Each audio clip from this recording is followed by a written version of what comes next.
안녕하십니까? 안식일이 시작되는 이 시간 모든 모인 성도님들을 환영합니다. 요한의 제자 폴리캅이 핍박당한 후에 한 마지막 고백을 소개해 드리겠습니다. 86년간 내가 하나님을 섬겨왔고 그분이 나를 한 번도 모른다고 한 적이 없는데 내가 어떻게 하나님을 모른다고 할 수 있는가? 이 고백이 우리 모두의 고백이 되었으면 좋겠습니다. 우리 환난과 핍박 중에도 함께 참여하시겠습니다.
옛 성도 신앙 따라서 죽도록 충성하겠네.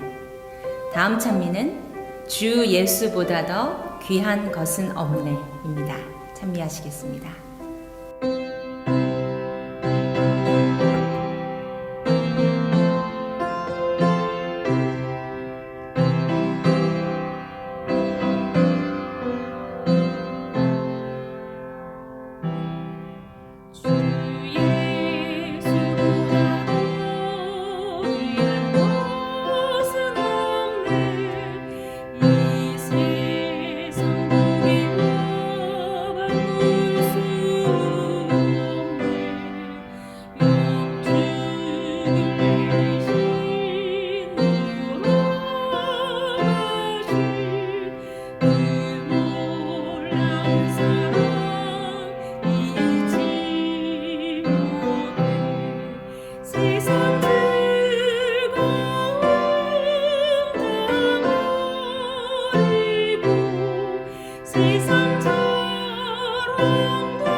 예수보다 더 귀한 것은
주 예수보다 더 귀한 것은 없네. 예수 밖에는 없네.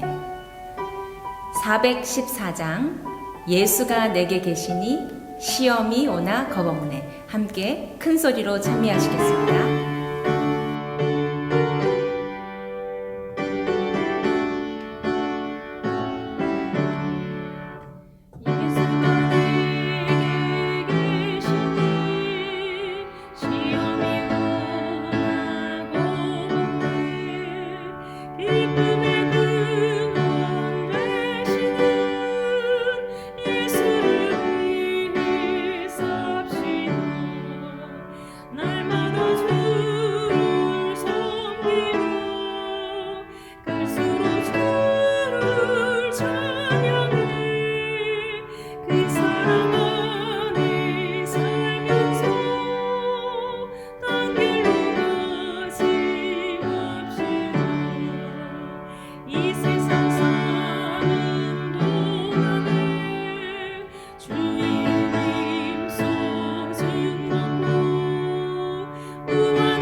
성도님들 안녕하십니까?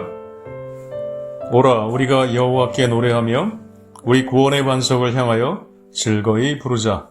우리가 감사함으로 그 앞에 나아가며 시로 그를 향하여 즐거이 부르자. 대저 여호와는 크신 하나님이시요 모든 신 위에 크신 왕이시로다. 오늘 이 안식일에 우리 모두 감사함으로 그리고 기쁨의 찬양으로 주 앞에 나아가기를 소망합니다.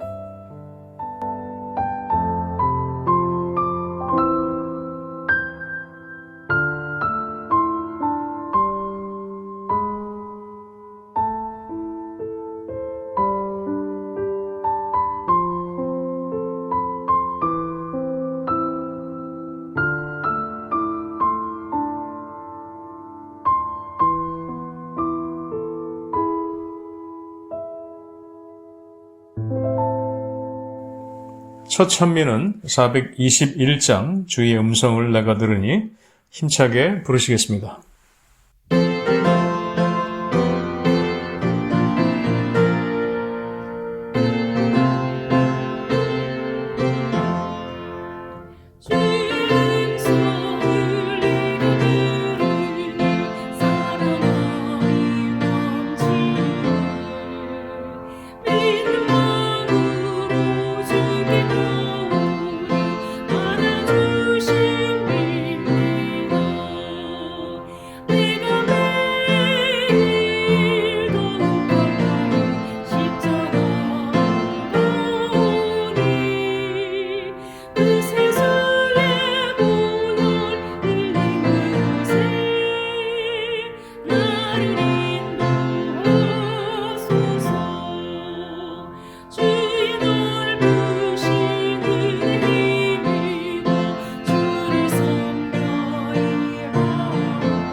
임정실 집사님께서 대표하여 기도해 주시겠습니다.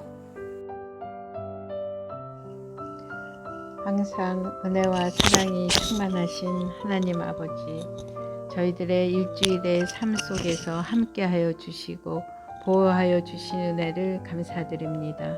온라인으로 이렇게라도 매주 하나님께 예배와 찬송을 드릴 수 있는 은혜를 감사드립니다.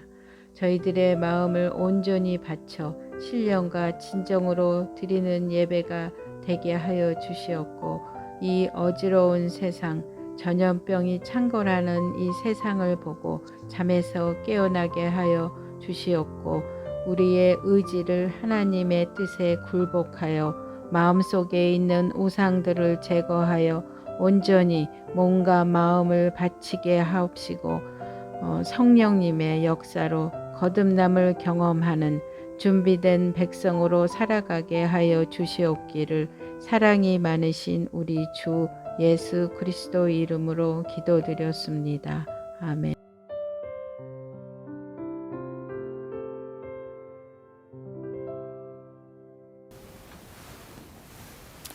행복한 안식일입니다. 빅토리아데이도 지나고요. 드디어 봄이 되었습니다. 내리쬐는 햇빛만 보고 있어도 참 좋은 봄날, 많이 감사하고 행복한 날들 보내시기를 축원합니다. 감사할 일들이 참 많은데요. 이번 한 주는 하나님께서 응답해 주시는 이 기도를 보게 되어 또 그런 것들을 생각하면서 많이 행복한 한 주였습니다. 2020년을 위한 기도 제목 중에 특별히 우리 교회와 우리 성도님들을 위한 기도 제목이요, 제자 훈련하는 일이었습니다.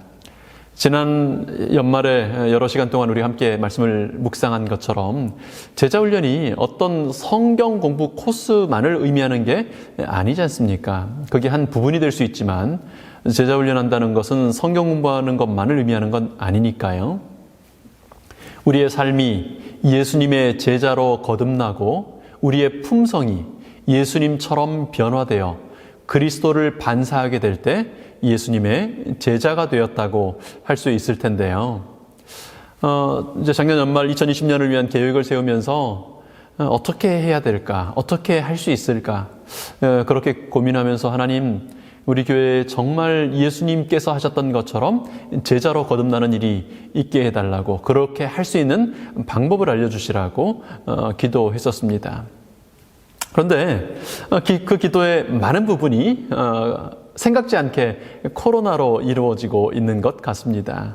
성경을 읽는 습관, 말씀을 또 연구하기 시작하는 습관, 중보 기도하는 훈련, 구제로 또 이웃을 섬기고 11조와 감사의 예물로 하나님을 섬기는 것, 많은 부분들이 더 잘 되어가고 있는 것 같습니다. 많은 분들이 새롭게 시작하거나 더 이제 성실하게 해보기 시작했다고 하는 얘기들을 듣습니다.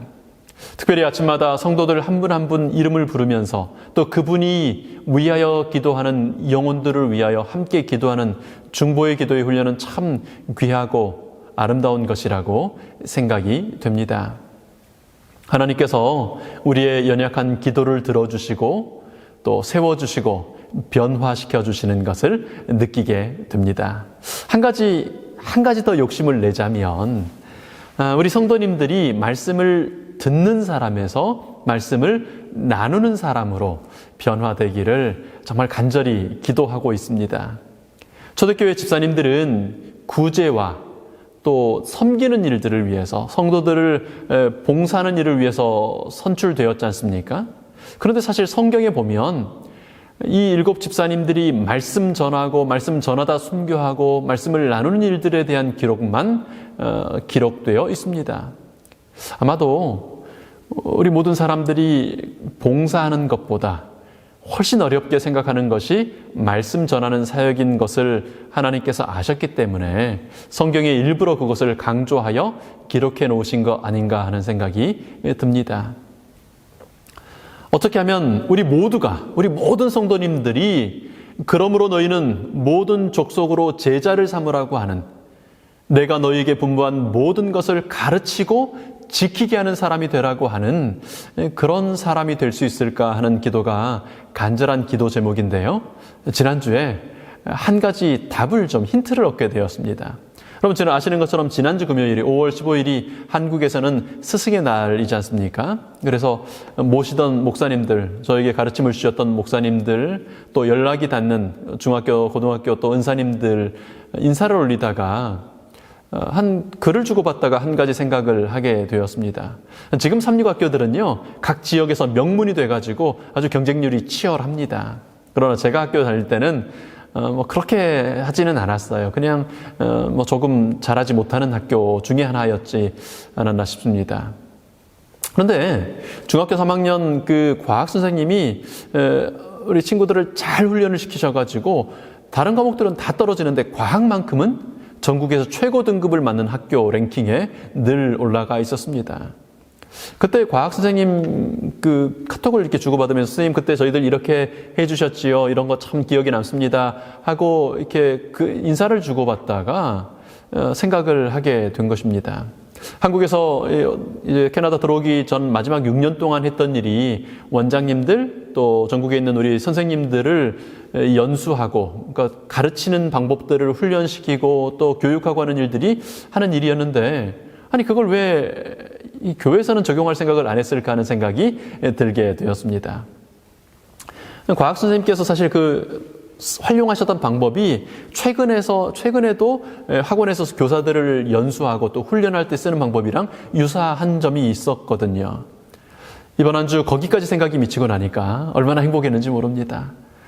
지난 연말에 또 한 해를 시작하면서 참 간절한 마음으로 답답한 마음으로 어떻게 하면 되겠느냐고 그렇게 했었는데 기도했었는데 하나님께서 생각지 않은 또 지혜를 주셨다라고 하는 생각을 하게 되면서요. 참 행복했습니다.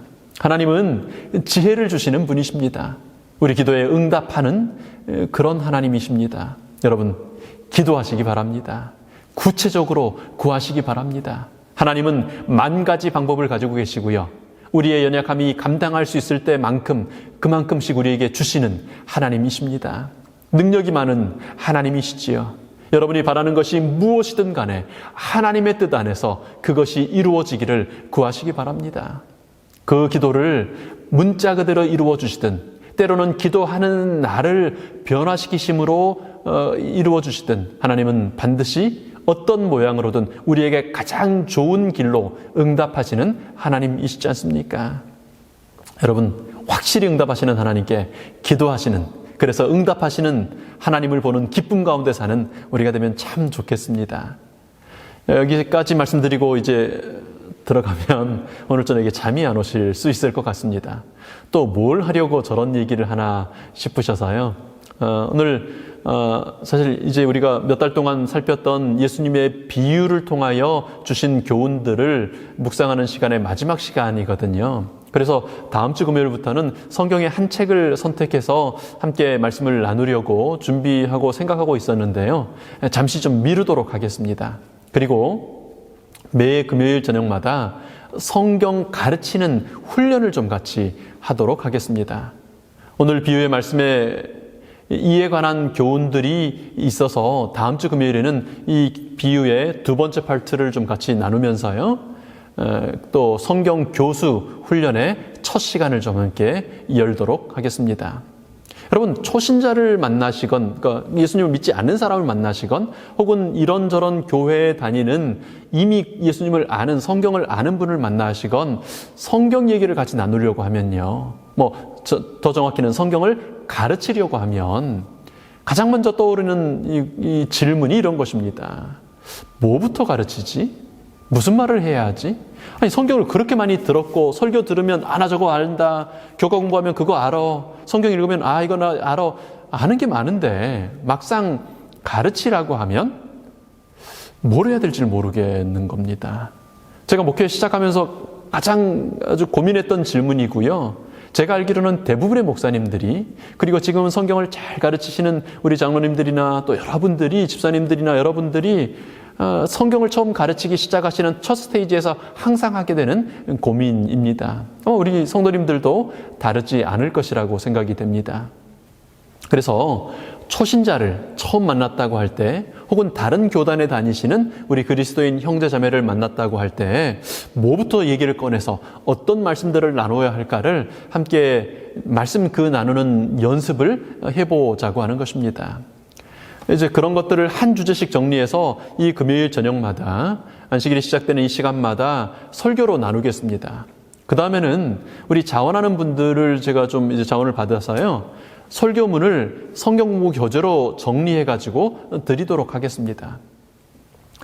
그렇게까지 안 하시는 분들은 말씀 들으면서 함께 또 우리 신앙의 가장 기본적인 것부터 시작해서 내 삶의 신앙의 또 원칙들을 다지는 시간이 되면 좋겠고요.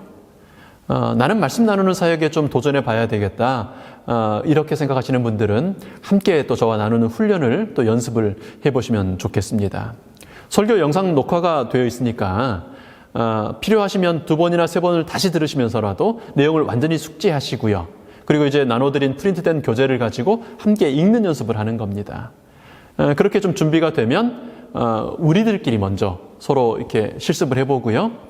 그 정도 준비가 됐을 때는 이제 1분 혹은 2분을 좀 정해서 직접 가르치는 연습을 해보시는 겁니다. 가장 좋은 방법은 교회 안 다니고 있는 우리 가족들, 배우자나 자녀나 누가 있든지, 아니면 그냥 이웃이 누가 있든지, 혹은 교회 다니는 어떤 분이어도 좋습니다.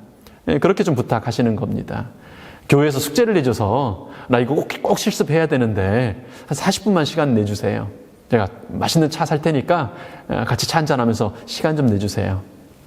그래서 이해하신 내용을 바탕으로 나눠드린 이 강목을 가지고 함께 읽으면서 그렇게 해보시는 것입니다. 우리 더 자세한 내용들은 우리 자원하시는 분들과 함께 좀 나누도록 하겠습니다. 근데 이 시간에 이 얘기를 이렇게 자세히 드리는 이유는 뭐냐면, 내가 이 일에 함께 직접 동참하든 그렇게 하지 못하든 간에 우리 모두가 함께 기도로 후원하거나 기도로 함께 동참해야 될 일이기 때문에 그렇습니다. 하나님은 추수할 것이 많다고 하십니다. 추수할 일꾼이 적으니 추수할 일꾼 구하는 일들을 위하여 기도하라고 우리에게 부탁하셨습니다. 그러니 여러분, 하나님께서 우리를 사용하시기를 바랍니다. 기도로 후원하는 일에 사용하시든 혹은 직접 말씀 사역에 함께 하는 일에 사용되든, 우리가 때를 얻든지 못 얻든지 듣든지 아니 듣든지 간에 말씀 전하는 일에 사용되는 하나님의 귀한 백성들이 되시기를, 그리스도의 증인들이 되시기를 축원합니다. 오늘 이제 우리가 함께 나눌 말씀은요, 마태복음 25장 1절부터 13절에 기록된 비유의 말씀입니다. 함께 읽으실까요? 그때 천국은 마치 등을 들고 신랑을 맞으러 나간 10 처녀와 같다 하리니, 그 중에 5은 미련하고 5은 슬기 있는 자라. 미련한 자들은 등을 가지되 기름을 가지지 아니하고, 슬기 있는 자들은 그릇에 기름을 담아 등과 함께 가져갔더니, 신랑이 더디 오므로 다 졸며 잘새 밤중에 소리가 나되 보라 신랑이로다 맞으러 나오라 하매, 이에 그 처녀들이 다 일어나 등을 준비할세 미련한 자들이 슬기 있는 자들에게 이르되, 우리 등불이 꺼져가니 너희 기름을 좀 나눠 달라 하거늘, 슬기 있는 자들이 대답하여 이르되, 우리와 너희가 쓰기에 다 부족할까 하노니 차라리 파는 자들에게 가서 너희 쓸 것을 사라 하니, 그들이 사러 간 사이에 신랑이 오므로 준비하였던 자들은 함께 혼인잔치에 들어가고 문은 닫힌지라. 그 후에 남은 처녀들이 와서 이르되, 주여 주여 우리에게 문을 열어주소서. 대답하여 이르되, 진실로 너희에게 이르노니 내가 너희를 알지 못하노라 하였느니라. 그런즉 깨어있으라. 너희는 그 날과 그 때를 알지 못하느니라. 왜 그런지 이스라엘은 결혼식이 밤에 있었어요. 이번 주에 지난 이틀 전 수요일에 우리 옆집에 라삐님 따님이 결혼을 했거든요. 밤중에 축포를 쏘고 불꽃놀이를 하고 막 이렇게 축제를 하는 것을 봤습니다. 낮부터 했다가 밤까지 왔는지, 밤에 결혼식을 하는 것이 여전히 습관인지 모르지만 예수님 당시는 확실히 밤중에 결혼식을 했어요. 신랑이요, 신부 집까지 갑니다. 그래서 신부를 데리고 신랑 집으로 돌아옵니다. 그리고 돌아오면 다 같이 이제 잔치에 손님들과 함께 결혼 잔치를 밤이 맞도록, 밤이 깊도록 하는 거죠. 신부의 친구들은 신랑이 신부 집을 잘 찾아올 수 있도록, 그리고 신부와 함께 신랑의 집으로 돌아가는 길에 어둡지 않도록 길을 밝히는 일을 위해서 등잔을 준비하는 것입니다. 깜깜한 밤이요. 전기가 당연히 없던 시절이니까 아주 칠흑같이 어두운 밤에 돌에 걸려 넘어질 수도 있고 웅덩이에 빠질 수도 있고, 그래서 그 길을 밝히는데 친구들이 이렇게 나와서 등잔불을 밝히는 것입니다. 그래서 10명의 친구들이 기다리는 상황이었습니다. 그런데 5명은 등잔불을 준비하면서 혹시 늦어지면 더 필요할 거야 라고 따로 작은 병을 준비하고 거기에 기름을 가득 담습니다. 또 다른 5명은 뭐 금방 오겠지, 뭐 결혼식인데 그럴 필요까지는 없을 거야 라고 등잔에 든 기름만 준비한 채로 불을 밝히고 결혼식 신부의 집에 가는 것입니다. 생각보다 신랑이 늦게 오고요. 기다리다가 다리가 아프니까 앉고, 앉았더니 졸리니까 졸고, 그렇게 다 잠이 들었어요. 신랑이 왔다, 맞이하라 라는 소리에 놀래 깨보니 등잔에 기름이 다 떨어진 거예요. 심지가 거의 탄력을 오고 가물가물하고 있어요. 준비된 지혜로운 5 처녀는 얼른 병을 열어서 기름을 붓습니다. 한 명 딱 차지요. 미련한 처녀들은 그제서야 아니 우리도 좀 나눠주지. 그렇게 두 부류의 처녀들의 운명은 나뉘고 맙니다. 여러분, 이 비유에서 등불과 기름의 의미를 잘 아시지요? 성경을 통해 우리 다시 한번 잠깐 확인하도록 하겠습니다. 어두운 밤을 밝히는 등불은 무엇을 상징하는 것이었습니까? 우리 시편 119편 105절의 말씀이지요. 주님의 말씀은 내 발의 등이요 내 길의 빛이니이다. 등불은 하나님의 말씀입니다. 하나님의 말씀은 이 어두운 세상, 저 천국까지 가는 길에 길을 밝혀주는 등불이라고 성경에 기록되어 있습니다. 어두움에 불안하고요, 돌부리에 걸려 넘어지던 밤길인데요, 진리의 빛을 알면 진리가 우리를 자유롭게 하지 않습니까? 하나님의 말씀이 빛이라는 것은요, 이 말씀을 주신 하나님이 빛이시기 때문에 빛이 될 수 있죠. 그래서 등불은 하나님께서 주신 말씀이며 이 말씀을 주신 하나님 자신이십니다. 하나님과 그분의 말씀으로 이 어두운 인생길, 여러분 정말 요즘처럼 한 치 앞을 내다볼 수 없는 이 날들을 거침없이 두려움 없이 나아가게 되기를 바랍니다. 여러분, 기름은 무엇을 상징할까요? 우리 스가랴서 4장 6절에 이런 말씀이 있지요.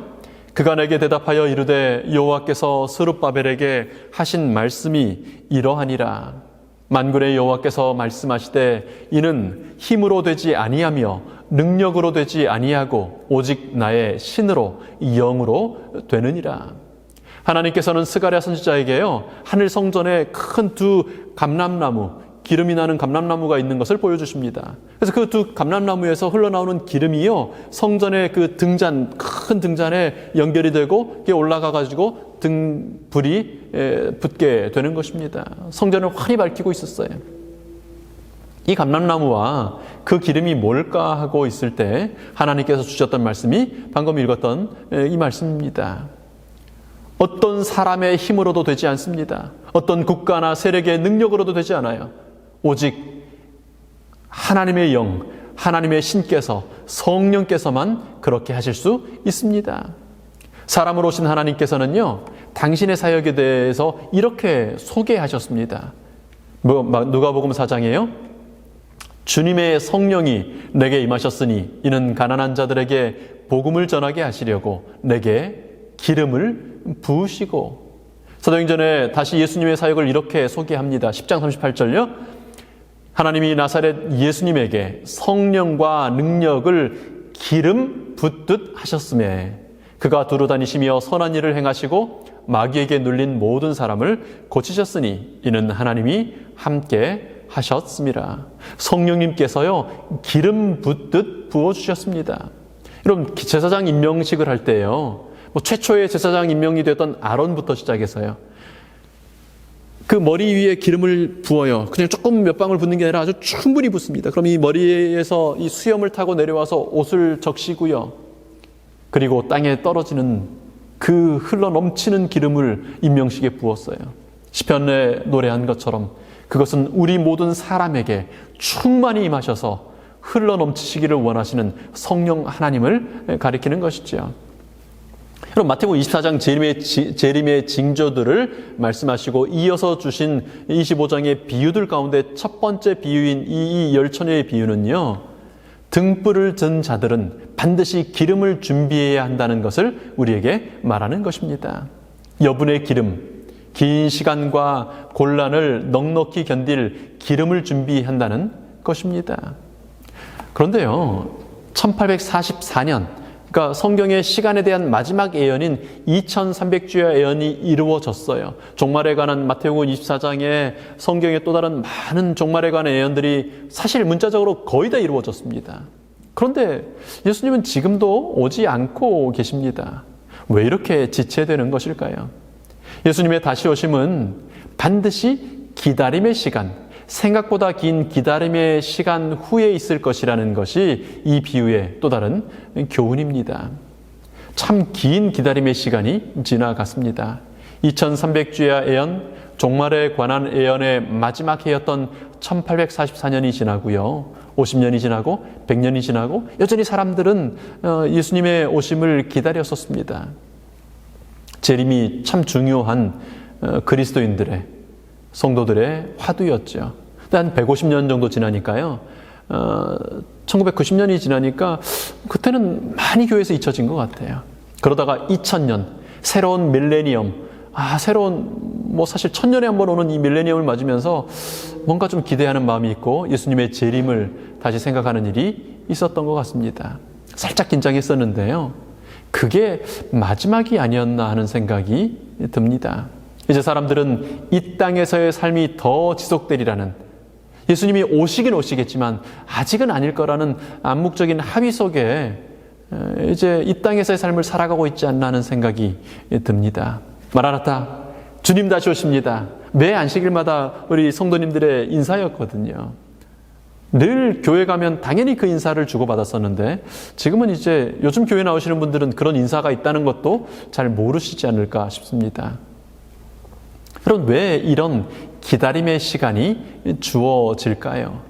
기다림은 등잔에 기름만 가진 사람과 여분의 기름을 가진 사람을 구별해 주는데 사용되는 시간입니다. 성경에서 처녀는 순결하고 순수하게 예수님을 믿는 교회 혹은 하나님의 백성들을 상징합니다. 그러니까 10명이 여기 처녀라고 얘기했다고 할 때요, 예수님을 믿는다고 생각하는, 그리고 예수님의 말씀을 따라 살아가는, 그래서 예수님의 재림을 기다리는 사람들이 여기 10명의 처녀들이에요. 그들 모두 등불이 있었습니다. 성경 말씀을 알고 예언을 알며 말씀의 빛에 살아가던 사람들이에요. 그러니까 이 비유들은요, 이제 하나님 모르고 성경 무시하고 거절한 사람들을 대상으로 하지 않아요. 말씀에 확신이 있고 예언과 약속에 따라 예수님을 기다리는 사람들 얘기입니다. 아무런 차이가 없는 듯이 보입니다. 그런데 시간이 지나면, 기다림의 시간이 지나면요, 그래서 작은 등잔에 들어있던 그 기름들이 다 소요가 되고 나면 그때는 같지 않다는 것이 드러나게 되는 것입니다. 기다림의 시간은 준비의 시간이 될 수도 있고요, 부족함을 드러내는 시간이 될 수도 있습니다. 여러분은 여분의 기름을 준비하면서 이 시간을 보내십니까? 아니면 있던 기름을 다 소비하면서 이 시간을 보내시고 계십니까? 어렸을 때, 젊었을 때, 그때는 뜨거웠지, 이렇게 하면서 추억의 신앙을 하시겠습니까? 아니면 오늘 읽는 말씀이 뜨거웠고 매일매일 하나님 만나는 감격이 있는, 그래서 나이가 들수록, 세월이 흐를수록 더 좋다고 하는 오늘의 신앙으로 살아가시겠습니까? 젊을 때는, 어릴 때는 다 그렇게 뜨겁게 하는 거 아니냐고, 참 좋을 때라고 이렇게 말씀하시는 분도 계시고요. 그러나 어떤 분들은 젊을 때 깨닫지 못했던 것들을 지금 깨닫고, 젊을 때는 느끼지 못했던 것들을 이제야 느끼게 되니 정말 은혜고 감사하다고 하시는 분들도 있습니다. 기다림의 시간은요, 소비하여 메말라가게 하는 시간일 수도 있고요, 준비하여 더 채워져 가는 그런 시간일 수도 있습니다. 여러분은 이 기다림의 시간, 아직 지체되는 시간을 어떻게 사용하시겠습니까? 준비하고 채워가는 신앙을 하시게 되기를 바랍니다. 전에 하지 못했던 신앙 경험을 하는 우리가 되기를 바랍니다. 말씀하실 때 마음이 뜨거워지는 신앙, 성령님께서 더 가까이 임하고 계시는 그런 성령님 거하시는 신앙을 하게 되기를 바랍니다. 그래서 등잔의 기름뿐 아니라 어떤 기다림의 시간도 마르게 하지 못할 기름이 충분한 재림 성도들 되시기를 바랍니다. 바울 사도는요, 하나님의 감동으로 우리에게 이렇게 명령합니다. 에베소 5장 18절에요. 술 취하지 말라. 이는 방탕한 것이니 오직 성령으로 충만함을 받으라. 술 취함과 성령님으로 충만함을 받는 것이 비교가 되고 있습니다. 비슷한 어떤 속성이 있기 때문이지 않나 싶습니다. 술 취하면 제정신이 아니죠. 성령께서 우리 마음에 충만히 채우실 때도 제정신이 아닙니다. 죄인의 이기적이고 죄로 물든 본성의 정신이 아니에요. 하나님의 정신으로 예수 그리스도의 마음으로 채워진 그런 정신으로 살게 됩니다. 그런 의미에서 술 취함과 성령 충만함을 비교하고 있습니다. 사람들은 마음이 괴롭고 외로울 때 한 잔 술로 그 시름을 잊어보려고 합니다. 그러나 여러분 아시는 것처럼 그것으로 해결되는 것이 없죠. 성령님 충만할 때 우리는 우리 마음의 시름들을 잊을 수 있을 뿐 아니라 해결되는 것을 보게 됩니다. 여러분, 예수님께서 십자가를 지신 이유가 뭘까요? 우리에게 성령님을 보내주시기 위함입니다. 부활하신 예수님, 죄를 이기고 승리하신 예수님은요, 그 승리의 기념물인 제자들을 만나서 이렇게 하십니다. 요한복음 20장에 있는 정말 아름다운 한 장면이죠. 22절 보실까요? 그들을 향하사 숨을 내쉬며 이르시되 성령을 받으라. 여러분, 이게요, 아담에게 하셨던 일이었어요. 하와를 빚으시고 처음 하와에게 해주셨던 일이었습니다. 흙으로 사람을 빚으셨고요. 이제 흙덩어리일 뿐인 이 사람에게 하셨던 일이 이것이었습니다. 흙으로 사람을 빚으시고 생기를 불어 넣으시니, 호흡을 불어 넣으시니, 숨을 내뱉으시니 흙덩어리가 산 사람이 되었습니다. 예수님은 이제 죄로 인해 너는 흙이니 흙으로 돌아가라는 명령을 받은 이제 흙덩어리가 되어버린 사람에게 다시 한번 생명의 숨, 하나님의 호흡을 불어 넣으십니다. 여러분, 여기 근데 이 요한복음 20장에 그 숨, 그 예수님께서 생명의 하나님께서 내뱉으셨던 그 생명의 호흡을 뭐라고 여기 설명합니까? 숨을 내쉬며 불어 넣으시며 이르시되, 이 숨이 뭐라고요? 성령을 받는 거라고요. 여러분, 십자가에서 다 이루었기 때문에요. 하늘뿐 아니라 이 땅의 모든 권세를 다 회복하셨기 때문에요. 아담에게 주었던 것을 사단에게 빼앗겨버렸던 그 빼앗겼던 이 땅의 모든 것을 회복하셨기 때문에 하실 수 있는 일이 생겼습니다. 성령님을 한량없이 보내주시는 것입니다. 우리는 종종 제자들, 예수님을 직접 뵙고 그 기적을 직접 경험하고 그 말씀을 직접 들었던 그 제자들을 부러워하는 때가 있습니다. 사실 좋죠. 얼마나 좋겠습니까? 그러나 예수님께서는 이렇게 말씀하십니다. 십자가를 지시기 바로 전에 이렇게 말씀하셨어요. 요한복음 16장 7절과 8절에요. 그러나 내가 너희에게 실상을 말하노니 내가 떠나가는 것이 너희에게 유익이라. 내가 떠나가지 아니하면 보혜사가 너희에게로 오시지 아니할 것이요 가면 내가 그를 너희에게로 보내리니 그가 와서 죄에 대하여 의에 대하여 심판에 대하여 세상을 책망하시리라. 여러분, 진짜 그렇게 생각하십니까? 만약에 진짜 여러분이 예수님과 함께 거하고 함께 말씀 듣고 함께 기적을 보고 할 기회가 있는데 떠나가는 것이 유익하다고 진짜 그렇게 생각되시겠습니까? 예수님께서 우리 곁에 나타나시는 것이 성령님께서 우리 곁에 나타나시는 것보다는 좀 덜 좋은 일일 수 있을까요? 여러분, 성령께서 오시는 것이 더 유익한 일일 수 있을까요? 여러분, 이 말을 들은 제자들이요, 아, 그렇군요. 예수님, 그럼 빨리 가세요. 이렇게 했었습니까? 여러분, 그런데요, 우리는 이제 그들의 모든 삶을 기록으로 결론까지를 알지 않습니까? 예수님과 함께 했던 제자들은요, 예수님과 함께 있으면서 그 말씀 듣고 예수님을 직접 보면서도 서로 누가 높으냐고 다퉜어요. 어린아이들 오니까 시끄럽다고 또 쫓아내버렸어요. 기도하라고 했더니 잠이나 자고 있었던 그것이 예수님과 함께 있던 제자들의 일이었습니다. 그러나 예수님이 떠나가시고 성령께서 충만히 임하시자 그들은 참으로 권능받은 예수님의 마음을 받은 사람들이 되었습니다. 제 물건을 제 것이라 하지 않았고요. 나누었어요. 서로 섬겼습니다. 사랑으로 하나로 똘똘 뭉치게 되었습니다. 여러분, 성령 하나님께서 충만히 임하시면 우리가 어떻게 달라질까요? 여러분, 무엇을 보면, 어떤 것을 보면, 성령께서 나의 주인이 되셨구나라고 생각하면 좋을까요? 그럼 정말 두려운 것은요, 사단의 영에 사로잡혀서도 성령 받았다고 착각하는 그리스도인들이 많거든요. 성령님 충만한 사람의 열매는, 성령의 기름이 충만한 사람은, 준비된 사람은요, 뭘 하게 돼요? 등불을 밝히게 돼요. 기름이 충분하면 아주 자연스럽게 등잔에는 불이 붙고요, 그 불이 꺼지지 않게 되는 것입니다. 여러분, 등불을 세상에 비치는 부분에 대해서는 우리 다음 주에 이 시간에 좀 더 자세하게 함께 말씀을 묵상하겠습니다. 그럼 일단 이 등잔이 등불이 되어서 사방을 비추려면요, 먼저는 이 등잔의 심지에 불이 붙는 일이 먼저 있어야 합니다. 그렇게 되어야 주변을 환하게 비칠 수 있는 거죠. 그러니까 기름이 있는 사람은요, 성령 하나님께서 내재하시고 임하시는 사람에게 일어나는 가장 큰 변화, 가장 확실한 변화는요, 그 등잔에, 그 심지에 등불이 붙는 것입니다. 등잔이 등불이 되는 것이에요. 여기 성경이 있습니다. 근데 많은 사람들이 이 성경을 아무런 감흥도 없고 느낌도 없게 받아들입니다. 성경 읽으면 졸립다고 해요.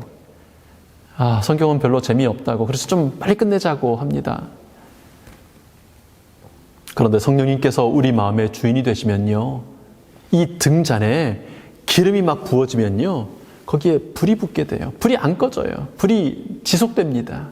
성경을 읽으면요, 불이 붙습니다. 성경을 들으면요, 가슴이 뜨거워져요. 졸립다가도 성경 말씀 함께 서로 나누고 토론하고 성경을 읽고 하면 흥미가 생기고 눈이 떠지고 잠이 달아나고 그렇게 돼요. 그것이 성령님 충만의 피할 수 없는, 절대 변할 수 없는 열매입니다. 여러분, 성격에 따라 다르고 경험에 따라 다르고 그렇게 되지 않아요. 반드시 모든 사람에게 일어나는 필수적인 변화는 기름이 있으면 불이 붙는다는 것입니다. 여러분, 역으로요. 그래서 성경을 읽기를 원하신다면 반드시 성령님을 구하시길 바랍니다. 매일 아침 성경을 읽으시기 전에 반드시 성령님을 초청하시기 바랍니다. 기름이 와야 등잔에 불이 심지를 태워먹지 않습니다. 살다 보면요, 요즘은 내가 착한 일도 좀 하고, 요즘 또 내가 생각하는 거 보니까 참 이 건전한 좋은 생각들 하고 사는 것 같아서 이 정도면 잘 사는 것 같다, 이 정도 살면 괜찮은 것 같다라는 생각을 할 때가 있습니다. 누구에게 자랑할 건 아니지만 다시 살아보라 그래도 이거보다 엄청 잘 살 것 같지는 않을 때가 있죠. 여러분, 그렇게 할 때 나 괜찮은 그리스도인 아닌가라는 생각을 할 수 있을 텐데요. 여러분, 우리가 진짜로 성령 충만한, 성령 하나님의 인도하심 받는 사람인가를 보시려면 한 가지를 더 보셔야 합니다. 우리의 품성, 우리의 삶의 생각들 다 중요하지만 한 가지 더 보셔야 해요. 그래서 나는 말씀을 읽는 사람인가? 시간 가는 줄 모르고 성경을 연구하며 사는가? 성경 읽을 시간 좀 더 있으면 좋겠다. 시간이 좀 더 있어서 성경 좀 제대로 더 많이 읽었으면 좋겠다. 그런 열망이 솟아오르는가? 여러분, 성경에 보면 성령님은 검으로 임하신다고 그랬어요. 성령의 검. 그렇죠? 근데 성령의 검은 건 뭐예요? 하나님의 말씀입니다. 우리 마음이 말씀으로 임하시는 성령 충만한, 기름이 풍성한 그런 등잔들이 되시기를, 등불들이 되시기를 축원합니다. 여러분, 두 번째 성령님의 임재의 열매는요, 품성의 변화입니다. 은사는 다양할 수 있어요. 성령의 주시는 은사는 다양해요. 능력은요, 때로 사단이 주기도 합니다. 그러나 품성은 절대 사단이 모방하지 않아요.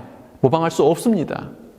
그리스도의 품성, 예수님의 품성, 그것이 성령의 열매인 것 너무 잘 아시지 않습니까? 아주 유명한 성령의 열매에 대한 말씀이 있잖아요. 사랑, 희락, 화평, 오래 참음, 자비, 양성, 온유, 절제, 이런 것들요. 이런 것들이 성령께서 우리 안에 내재하실 때 우리 안에 일어나게 되는 품성의 변화들입니다.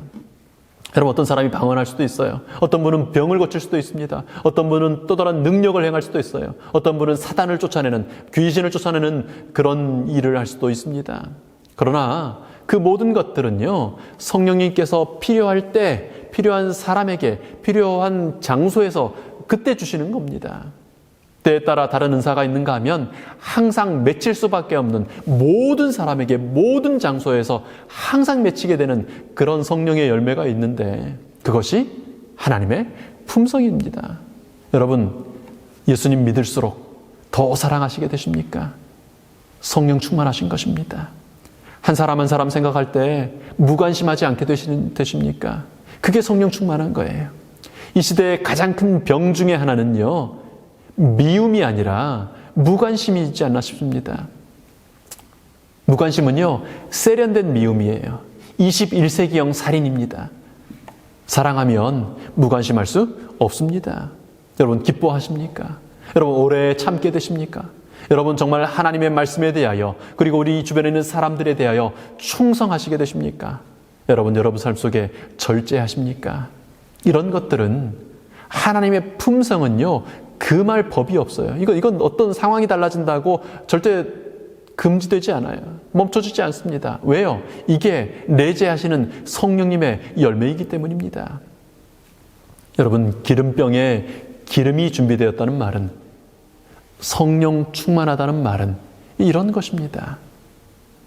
말씀의 등잔에 불이 붙어 말씀을 읽고 연구하게 되는 것입니다. 말씀에서 힘을 얻고 길을 발견하게 되는 것입니다. 하나님의 말씀에 불이 아주 환하게 붙어서 우리 길을, 이 어두운 길을 밝혀주는 것을 경험하는 것입니다. 그래서 그 말씀의 인도함에 따라 살아가다 보니 나의 급한 품성이, 나의 분노하는 성격이, 나의 모난 것이, 나의 이기적인 것들이 예수님의 품성으로 변화해 가는 것입니다. 여러분, 성령 충만하시기를 바랍니다. 그래서 신랑이 오실 때요, 지혜로운 사람으로, 준비된 사람으로, 어린 양의 혼인잔치에 적합하다고 인정받는 사람으로 그렇게 변화되어 가고 성령 충만한 우리 믿음의 가족들이 되시기를 축원합니다. 우리 가족별로 혹은 또 개인별로 우리 무릎 꿇고 기도하는 시간을 갖겠습니다. 우리 함께 기도하실 기도 제목들은요, 등불을 든 말씀을 분명히 이해하고 아는 재림 성도가 되도록 먼저는 우리 등잔을 위하여, 등불을 위하여 기도하면 좋겠습니다. 두 번째는 기름병에 여분의 기름이 충만한, 성령님 충만한 재림 성도 되도록 우리 성령님의 임재를 위하여 기도하시겠습니다. 세 번째는 곧 다시 오실 예수님의 재림을 진짜로 기다리고 준비하는 우리 재림 성도가 되도록 우리 기도하면 좋겠습니다. 우리 네 번째는 이어지고 있는 코로나 상황을 위해서 기도하시는데요, 수고하고 있는, 우리가 그 이름들을 다 알지 못하지만 의료진들을 위해 기도해 주시고요, 이러할 때 특별히 가난한 국가에 있어서 정말 도움을 받지 못해 굶고 어려움을 당하고 있는 우리 사랑하는 이웃 형제 자매들을 위하여 기도해 주시면 좋겠습니다. 우리 마지막으로 우리 가족들의, 내 가족들의 믿음과 구원을 위하여 한 명 한 명 이름을 불러가면서 우리 서로 기도하시면 좋겠습니다. 우리 기도가 마치면 제가 기도하겠습니다.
아버지 하나님, 저희를 사랑하시는 하나님, 감사합니다. 예수님 저희를 위하여 이 땅에 오셨고 저희들을 사랑하심으로 저희를 위하여 죽으셨을 뿐 아니라 부활하셔서 하늘로 다시 승천하심으로 저희에게 성령님 보내주셔서 감사합니다. 성령 하나님, 이 비좁고 이 누추한 저희들의 마음의 성전을 기꺼이 찾아와 주시고 저희 가운데 임재해 주셔서 감사합니다. 이제 구하오니 성령님 충만한 사람들 되도록 인도하여 주시옵소서. 그래서 하나님의 말씀을 읽고 말씀을 연구하며 그 말씀에서 뜨거움을 느끼고 말씀을 인하여 저희의 품성이 변화되는, 그래서 빛을 비추는 주의 자녀들 되도록, 재림 성도들 되도록 인도하여 주시옵소서. 하나님, 이제 이 저녁 주의 주신 쉼을 인하여 잘 때 평안히 쉬게 하시고 일어날 때 기쁨으로 일어나서 하나님을 찬양하며 감사하며 우리 함께 예배하도록 인도하여 주시옵소서. 감사드리며 고마우신 예수님 이름으로 기도합니다.